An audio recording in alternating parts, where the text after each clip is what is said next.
C'est l'histoire d'un principe, aucun enfant ne doit dormir dans la rue, et d'une bonne intention, la mise à l'abri des familles démunies, qui ont dramatiquement dérivé.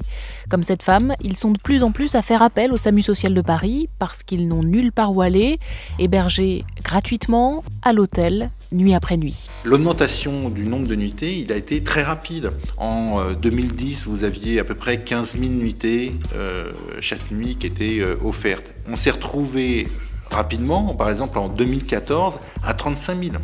L'État a préféré louer ces chambres d'hôtel plutôt que de construire des centres d'hébergement, une solution souple, en apparence peu coûteuse, 17 € par personne et par jour contre 40 € dans les structures pour sans-abri.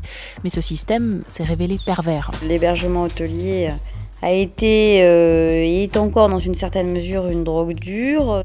Comment on en arrive là, c'est que on a, je pense, tous considéré que l'hébergement hôtelier, ça se commençait, ça s'arrêtait assez vite.